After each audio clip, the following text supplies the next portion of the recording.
kekayaan itu diberikan Allah Ta'ala kepada siapa yang dicintai dan yang dibenci. Dan kekayaan atau harta itu bukan pertanda kecintaan Allah kepada hambanya atau ridha Allah kepada hambanya. Bahkan kalau kita lihat sekarang, mayoritas orang-orang yang kaya itu orang-orang yang musyrikin. Bahkan kekayaan di negeri-negeri Islam, jumlah kekayaan di negeri-negeri kaum muslimin, ini tidak ada sepersekiannya dibanding dengan kekayaan yang terpendam atau tertumpuk di negeri-negeri seperti Eropa, Amerika, Jepang, dan sebagainya. Ya, Cina, dan seterusnya. Seolah-olah ya, kalau kita lihat realitas dunia kita saat ini, kemakmuran dunia, ya, kemakmuran, kecukupan, kelapangan, usaha, dan dunia itu seperti dicurahkan ke negeri-negeri kafir, ke umat-umat yang kafir, yang musyrikin. Mereka dilimpahi dengan kemakmuran, kemajuan ekonomi, kelapangan usaha, kemodernan dan seterusnya, ya.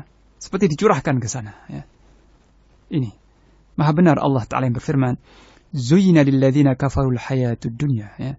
Zuyyina lilladzina kafarul hayatud dunya wa yaskharuna minal ladzina amanu walladzina taqaw fawqahum yaumal qiyamah. Telah dihiaskan dunia ini, kehidupan dunia ini bagi orang-orang yang kafir, sehingga mereka mengolok-olok orang yang beriman. Ini yang terjadi. Orang-orang yang kafir itu memperolok orang yang beriman. Kami lebih makmur, negeri kami lebih maju, lebih modern, lebih makmur gitu ya, daripada negeri-negeri kalian, daripada umat kalian. Jadi kehidupan dunia ini dihiaskan indah, dipandang indah bagi orang-orang yang kafir. Wa yaskharuna minal ladzina amanu. Dan orang yang kafir itu memperolok-olok orang yang beriman. Kemudian Allah berfirman, ya, walladzina taqaw fawqahum yaumal qiyamah. Dan hamba-hamba kami yang bertakwa itu di atas mereka nanti pada hari kiamat. Di atas secara fisik dan kedudukan, ya. Secara fisik nanti orang yang bertakwa itu di surga-surga yang tinggi. Sementara orang yang kafir itu di lembah-lembah neraka yang rendah sekali. Secara kedudukan, orang bertakwa itu dimuliakan kedudukannya, ya, tinggi, mulia, ya. Sedangkan orang yang kafir itu rendah dan hina, dihinakan oleh Allah Ta'ala. Itu yang akan terjadi nanti di hari kiamat. Maka di dunia kita nggak boleh terpesona, ya, silau dan terpukau oleh kemakmuran yang diraih oleh orang-orang kafir. Sebagaimana Allah berfirman pula di akhir-akhir surat Al-Imran, La yaghurrannaka taqallubul ladzina kafaru fil bilad. Mata'un qalilun thumma ma'wahum jahannam wa bi'sal mihad. Jangan sekali-kali engkau terpedaya, ya, tergoda, tertipu oleh kebebasan orang-orang kafir itu malang melintang di muka bumi, ya. Mereka bebas berkelana, berdagang, berniaga, menjelajah ke negeri-negeri di muka bumi, ya. Jangan kau terpedaya dengan kebebasan mereka mondar-mandir di muka bumi. Jangan. Kemakmuran yang mereka raih, jangan memperdaya kamu, jangan. Mata'un qalil, itu semua kesenangan yang singkat dan sebentar saja. Mata' itu kesenangan yang sebentar dan singkat saja. Qalil, sudah gitu sedikit. Setelah itu bagaimana? Thumma ma'wahum jahannam. Kemudian tempat kembali mereka adalah neraka jahannam.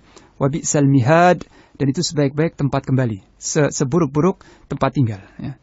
Seburuk-buruk tempat buayan atau tempat yang dihamparkan. Na'udzubillahi minan nar. Nah ini, ya.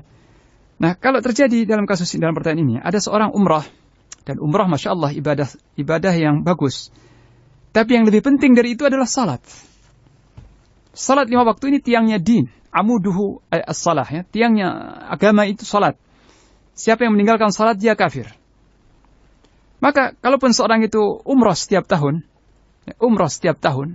tapi dia tidak salat, maka sia-sia umrahnya, ya. Percuma, tidak akan diterima dan tidak ada pahalanya.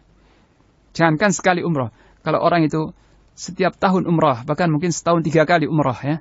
Setahun dia 3 kali umrah, tapi dia tidak salat 5 waktu, maka umrah itu sia-sia. Dia bersungguh-sungguh dalam hal yang sunnah, tapi mengabaikan hal yang fardu, ya. Ini tipu daya syaitan. Salah satu trik syaitan seperti ini, ya. Maka jika benar ada seorang yang umrah tapi dia tidak pernah salat, maka sia-sia umrahnya itu, percuma. Nah kalau setelah umrah itu dia mendapat kekayaan, maka itu istidraj. Itu adalah jebakan dari Allah Ta'ala. Istidraj ini dia dicoba oleh Allah, ya. Dia dicoba dengan kenikmatan sehingga dia merasa benar, merasa lurus jalannya, ya. Padahal dia tidak sadar Allah sedang mengulurnya untuk terjerumus dalam lembah kebinasaannya, ya. Terkadang Allah SWT menarik secara perlahan-lahan hamba yang dibenci itu untuk jatuh dalam kebinasaan dunia dan akhirat dengan cara yang tidak disadari oleh hamba tadi. Ya. Seperti apa? Dia tidak pernah sholat, tapi kaya. Ya. Atau dia tidak pernah salat, tidak sedekah, setelah umroh kaya raya misalnya. Jika itu yang terjadi, maka jangan terpedaya. Itu adalah istidraj, sekali lagi. Itu adalah cobaan, ya, Allah SWT kepada sebagian hamba yang dibenci dan dimusuhinya. Ya. Yang jelas, suatu prinsip yang tidak boleh goyang dari benak kita, bahwa salat 5 waktu ini adalah harga mati seseorang itu untuk meraih predikat seorang muslim. Ya. Jadi siapa yang ingin statusnya di sisi Allah muslim, maka dia harus jaga salat yang 5 waktu. Maka siapa yang mengabaikan salat 5 waktu, dia tidak punya saham dari Islam sedikit pun.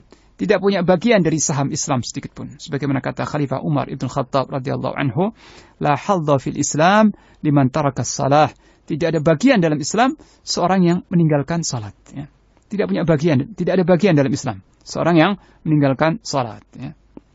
Maka kita jangan terpedaya dengan apa yang tampak secara mata. Ya. Jadi apa yang nampak nampak secara kasat mata, jangan memperdaya kita. Jangan terpesona ya dengan hal-hal yang nampak secara kasat mata. Tapi ingat bahwa apa yang di sisi Allah berupa pahala, berupa karunia, itu jauh lebih berharga dari apa yang ditumpuk-tumpuk, yang dikumpul-kumpulkan oleh orang-orang yang fasik. Ya. Nasallallahu al-afiyah.